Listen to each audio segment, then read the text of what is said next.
పేరు జెస్సీ. నేను second class చదువుతున్నాను. ఇవాళ నేను 139 కీర్తన 18 వర్స్ చెప్పబోతున్నాను. యెహోవా, నీవు నన్ను పరిశోధించి తెలుసుకొని ఉన్నావు. నేను కూర్చుండుట లేచుట నీకు తెలియను.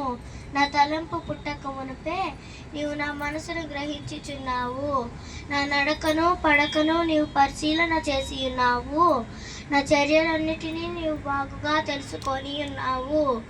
యెహోవా, మాట నా నాలుకకు రాక మునిపే అది నీకు పూర్తిగా తెలిసి ఉన్నది. వెనుకను ముందును నీవు నన్ను ఆవరించి ఉన్నావు. నీ చేయి నా మీద ఉంచి ఉన్నావు. ఇటు తెలివి నాకు మించినది, అది అగోచరము, అది నాకు అందదు. నీ ఆత్మ యొద్ద నుండి నేను ఎక్కడికి పోదును? నీ సన్నిధి నుండి నేను ఎక్కడికి పారిపోదును? నేను ఆకాశంకి ఎక్కినను, నీవు అక్కడను ఉన్నావు. నేను పాతాళమందు పడుకొనినను, నీవు అక్కడను ఉన్నావు. నేను వేకువ రెక్కలు కట్టుకొని సముద్ర దిగంతమును నివసించినను, నీ చేయి నన్ను అక్కడను నడిపించును, నీ కుడి చేయి నన్ను అక్కడను పట్టుకొనును. అంధకారం నన్ను మరుగు చేయును, నాకు కలుగు వెలుగు రాత్రి వలె ఉండునని నేను అనుకున్న ఎడల చీకటి అయినను అది నీకు చీకటి కాకపోవును.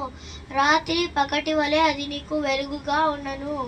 చీకటియు వెలుగు అది నీకు ఏకరీతిగా ఉన్నను. నా అంతరేంద్రియములు నీవే కలుగ చేసితివి. నా తల్లి గర్భమందు నన్ను నిర్మించిన వాడవు నీవే. నీవు నన్ను కలుగ చేసిన విధము చూడగా భయమును ఆశ్చర్యమును నాకు పుట్టుచున్నవి. అందును బట్టి నేను నీకు కృతజ్ఞతాస్తుతులు చెల్లించెదను.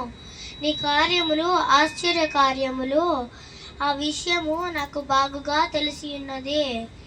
నేను రహస్యమందు పుట్టిన నాడు, భూమి యొక్క అగాధ స్థలములలో విచిత్రముగా నిర్మింపబడిన నాడు, నాకు కలిగిన ఎముకలను నీకు మరుగై ఉండలేదు. నేను పిండమున ఉండగానే నీ కన్నులు నన్ను చూచెను. నియమింపబడిన దినములలో ఒక్కటి అయినను కాకమునుపే నా దినములన్నీ నీ గ్రంథంలో లిఖితములాయెను. నీ దేవా, నీ తలంపులు నాకెంత ప్రియమైనవి, వాటి మొత్తం ఎంత గొప్పది. నేను వాటిని లెక్కించదనుకుంటున్నా, ఇసుక కంటే అవి లెక్కకు ఎక్కువ. నేను మేల్కొంటినా ఇంకను నీ వద్దనే ఉందును. Thank you.